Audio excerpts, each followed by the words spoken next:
വായിക്കണം നമ്മൾ വായിക്കണം, വായിച്ചു നമ്മൾ വളർന്നിടേണം. വായിക്കണം നമ്മൾ വായിക്കണം, വായിച്ചു നമ്മൾ വളർന്നിടേണം. അക്ഷരത്തേൻ കണം അറിവിൻ്റെ തേൻ കണം, അവിടുന്നു നമ്മൾ നുകർന്നിടേണം.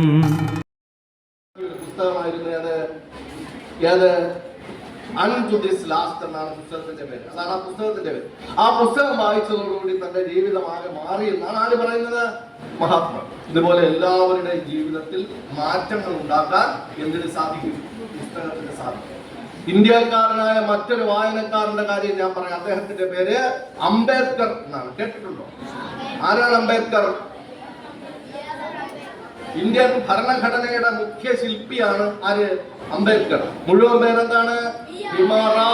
ഭീമാറാവ് റാംജി അംബേദ്കർ.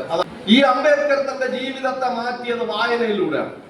അദ്ദേഹത്തിന് ഒരേ ഒരു വഴിയേ ഉണ്ടായിരുന്നുള്ളൂ, പുസ്തകം വായിക്കുക, അല്ലേ? പുസ്തകം വായിച്ച് അദ്ദേഹം ഒരുപാട് വിഷയങ്ങൾ പഠിച്ചു. അവിടുത്തെ ലൈബ്രറിയിൽ രേഖപ്പെടുത്തി വെച്ചിട്ടുണ്ട്. ഈ ലൈബ്രറി ഏറ്റവും കൂടുതൽ ഉപയോഗിച്ച ആളിന്റെ പേരെന്താണ്? അംബേദ്കർ എന്ന് പറയുന്നത്. രാത്രി പ്രവർത്തിക്കുന്ന ലൈബ്രറിയാണ്. രാത്രി സഹിതം അവിടെ ഇരുന്ന് വായിക്കും. ആര്? അങ്ങനെ അംബേദ്കർ ആരായി തീർന്നു എന്ന് ഞാൻ പ്രത്യേകിച്ച് പറയേണ്ട കാര്യമില്ലല്ലോ. നമ്മൾ ഇന്നും സ്വാതന്ത്ര്യത്തെക്കുറിച്ചും സമത്വത്തെക്കുറിച്ചും ഒക്കെ പറയുന്ന ഇന്ത്യൻ ഭരണഘടന എഴുതി ഉണ്ടാക്കിയ ആളാണ് അംബേദ്കർ. അങ്ങനെ വായനയിലൂടെയാണ് അംബേദ്കറായി മാറിയത്. ഇനിയുണ്ട് പുസ്തകങ്ങളിൽ ആനന്ദമുണ്ട്. പുസ്തകങ്ങളിൽ എന്തൊക്കെയുണ്ട്? പുസ്തകങ്ങളിൽ വിസ്മയമുണ്ട്.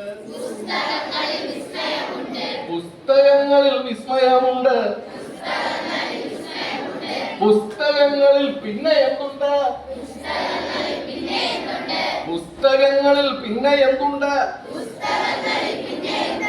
പുസ്തകങ്ങളിൽ വിജ്ഞാനമുണ്ട്. കഥകളായി ആർഷ സംസ്കാര പെരുമയായി, ശാസ്ത്രമായി ബോധമായി അറിവിന്നിലാവെട്ടമിവിടെ തെളിക്കുമി പുസ്തകങ്ങൾ. പുസ്തകച്ചങ്ങാതി കൂടെയുണ്ടാവണം പുലരും മുതൽ നിദ്ര തഴുകും വരെ. അവയിൽ നിറഞ്ഞു തുളുമ്പുന്ന നീരുള്ളിൽ ഒരു കുളിർച്ചോലയായി ഒഴുകിയിടണം. ഉള്ളിൽ മതേതര മൂല്യം വിതയ്ക്കുവാൻ ഒന്നാണ് നാം എന്ന ബോധം വളർത്തുവാൻ, കരുണാങ്കുരം കരളിലുണ്ടാകുവാൻ നല്ല പുസ്തകച്ചങ്ങാതി കൂടെയുണ്ടാകണം. ഉള്ളിൽ മതേതര മൂല്യം വിതയ്ക്കുവാൻ ഒന്നാണു നാം എന്ന ബോധം വളർത്തുവാൻ, കരുണാങ്കുരം കരളിലുണ്ടാകുവാൻ നല്ല പുസ്തകച്ചങ്ങാതി കൂടെയുണ്ടാകണം. വായിക്കണം നമ്മൾ വായിക്കണം, വായിച്ചു നമ്മൾ വളർന്നിടേണം. പോകണം വായനശാലയിൽ നാം നല്ല പുസ്തകക്കൂട്ടരെ തേടിപ്പിടിക്കുവാൻ. പോകണം വായനശാലയിൽ നാം നല്ല പുസ്തകക്കൂട്ടരെ തേടിപ്പിടിക്കുവാൻ. പുതുലോകമുള്ളിൽ തെളിയുവാൻ, തലമുറയ്ക്കകമേ വെളിച്ചം പകർന്നിടുവാൻ.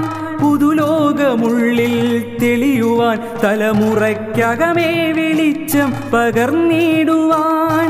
വായിക്കണം നമ്മൾ വായിക്കണം, വായിച്ചു നമ്മൾ വളർന്നിടേണം.